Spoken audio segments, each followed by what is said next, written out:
Europe 1 Soir.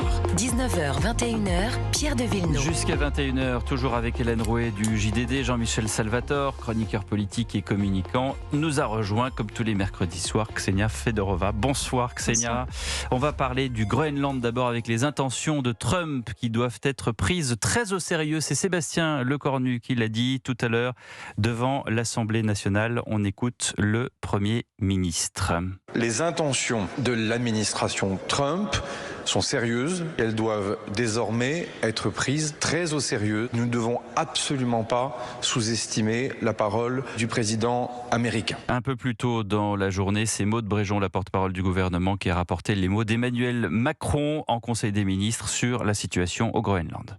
Sur le Groenland, et là il s'agit des mots du président de la République, nous ne sous-estimons pas les déclarations sur le Groenland. Si la souveraineté d'un pays européen et allié était touchée, les conséquences en cascade seraient inédites. Et la France suit la situation avec la plus grande attention et inscrira son action en pleine solidarité avec le Danemark et sa souveraineté. Voilà, et s'en est suivi deux annonces importantes. La première, c'est la France qui ouvrira un consulat au Groenland le 6 février prochain. La France ouvrira cela, le chef de la diplomatie française l'indique, un signal politique alors que ce territoire autonome danois est convoité par Donald Trump. Lapsus, j'espère pas révélateur. Et puis la Suède qui va envoyer du personnel militaire au Groenland à la demande du Danemark pour participer au renforcement de la sécurité du territoire autonome promis par Copenhague. Que penser de cette situation où c'est un peu comme sur un échiquier, les pions avancent en fait, Jean-Michel? On a l'impression que la question c'est pas de savoir si les États-Unis vont mettre la main sur le Groenland, mais quand parce que là il y a une déclaration par jour et ce qui change quand même, c'est qu'on sent que les Européens s'y préparent. On sent que dans les déclarations d'Emmanuel Macron au Conseil des ministres et dans les déclarations de Sébastien Lecornu à l'Assemblée, on voit bien qu'ils ont entériné le fait que c'était inévitable. Et ce qui est assez piteux, je trouve, c'est la hauteur de la réaction. Parce que finalement, déjà annoncer qu'on va installer un consulat, c'est assez dérisoire. Et puis bomber le torse alors que la France n'a toujours pas... La décision d'ouvrir un consulat avait été prise l'été dernier, a rappelé Jean-Noël Barrot. Et la déclaration sur les conséquences en cascade inédites, c'est vrai que ça peut faire sourire dans la mesure où on a un gouvernement qui n'a toujours pas réussi à faire voter un budget, ni même un budget avec un effort militaire conséquent. Donc on sent quand même qu'il y a une certaine gesticulation du côté des Européens et une résolution très forte du côté de Donald Trump. Ksenia Fedorova. L'ouverture des consulats, je pense que même si c'était prévu avant, en tous les cas, il s'agit d'une diplomatie symbolique qui compense une absence stratégique, à mon avis. Donc je pense que pour la France aujourd'hui, ce qui est intéressant, c'est que la France s'est alliée déjà avec le Union établi. Et ce qui m'étonne, c'est que la France ne prend pas les pas de parler avec les nations extérieures de cette alliance qui est déjà établie. Donc, il me semble que les dirigeants de la France aujourd'hui, ils prennent un chemin assez sécurisé, si on peut dire, et ne sortent pas de cette alliance et ne comportent pas dans une façon plutôt souveraine. Pour vous poser la question autrement, qu'est-ce que vous n'aurez pas étonné de la part de la France?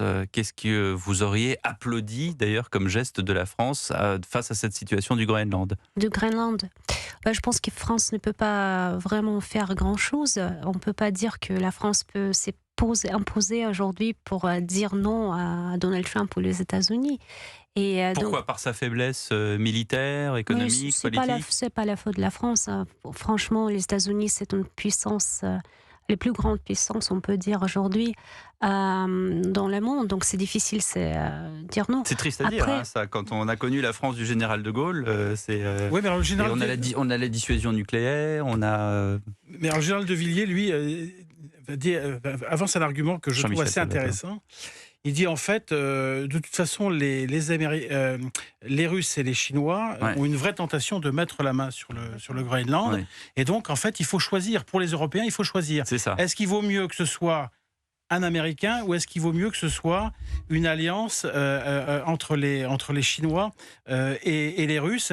Et c'est vrai qu'à partir du moment où les Américains y sont déjà depuis le fameux accord de 1951, ils ont fait quasiment la moitié du boulot.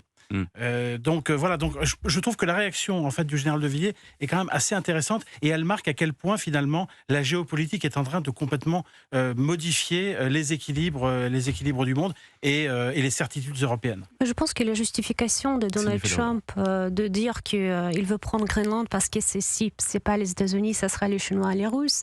C'est pas vraiment c'est pas vrai parce que je vois pas la Chine envahir ou acheter Groenland ni la Russie. Il s'agit des ressources, des terres rares, des ressources énergétiques qui sont essentielles pour Donald Trump. Donc pour lui, c'est une stratégie. Elles sont pas essentielles pour la Chine ou pour la Russie? Non, parce que essentiel, mais il y a quand même suffisamment en Chine, en Russie. C'est une question de future influence et puissance.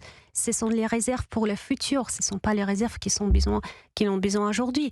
Sauf que, on peut dire les terres rares, c'est très important parce que la Chine a mis les limitations pour l'exportation de terres rares qui sont absolument essentielles pour les États-Unis, pour l'industrie militaire aussi.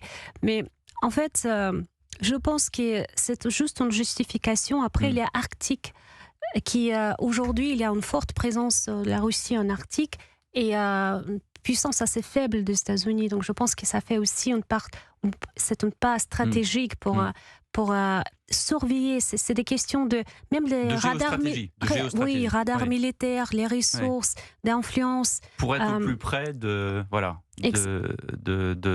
territoire qui est en l'occurrence pas ni annexé ni régi, mais en tout cas où la présence russe est là. Je voudrais qu'on écoute Donald Trump sur le Groenland. Si nous ne prenons pas le Groenland, la Russie ou la Chine le feront et je ne laisserai pas une telle chose arriver. Conclure un accord, c'est le plus facile, mais d'une manière ou d'une autre, nous allons avoir le Groenland. Nous parlons d'acquisition, pas d'une location à court terme. Si nous ne le faisons pas, la Russie ou la Chine prendront le Groenland et je ne les laisserai pas faire tant que je suis président. Nous avons des bases au Groenland, je peux mettre plus de soldats si j'en ai envie, mais nous avons besoin de plus que ça. On a besoin d'un titre de propriété. C'est assez marrant la sémantique utilisée par Donald Trump. On a l'impression d'être dans le Queens avec les possessions des Trump. C'est une sémantique immobilière. C'est ça. Mais c'était son premier métier. Quand il travaillait pour son père et il allait récolter les loyers dans les HLM du Queens à New York. Il a dit beaucoup de choses effectivement sur la différence location-propriétaire et que lui en tout cas veut être propriétaire parce que de toute façon on se bat jamais autant que lorsqu'on est propriétaire. Dans ce qui est intéressant de voir, donc effectivement, on a a priori aucun doute sur le fait que Donald Trump est extrêmement motivé de devenir le propriétaire du Groenland. Ce qui est intéressant, c'est notamment les scénarios qui pourraient se dérouler, c'est-à-dire comment en fait il va réussir ce coup-là. Alors le premier, on sait que l'administration américaine est en lien avec le mouvement indépendantiste groenlandais et ça donc ce serait l'option qui favorise une indépendance du territoire qui ensuite avec ce mouvement indépendantiste ferait une association avec les États-Unis. Première option. Deuxième option, une acquisition. Et troisième option, la prise de contrôle comme on l'a dit par la force et en réalité par la force, ce serait plutôt quelque chose d'assez logistique, parce qu'on l'a déjà dit là ce soir, ils ont déjà une base là-bas, et en fait le contrôle de quelques aéroports, quelques ports de la région en réalité suffirait. Sauf que si on est dans ce cadre-là, et ça c'est le général de Villiers qui l'a quand même rappelé hier soir, ça veut dire que selon la charte sur CNews, c'est que la charte des Nations Unies, à ce moment-là, il y a l'article 5 qui se met effectivement en vigueur, et donc ça veut dire que tous les pays de l'OTAN sont quand même censés venir au secours du Groenland qui est attaqué a priori précisément par un autre pays de l'OTAN. Donc c'est là où ça devient très compliqué. Maintenant, j'ajoute quand même que juste après cette phrase, Pierre de Villiers continue et il dit pour lui, en tout cas, il ne voit pas d'intérêt pour Donald Trump de faire une action militaire alors qu'il pourrait y arriver sans difficulté majeure.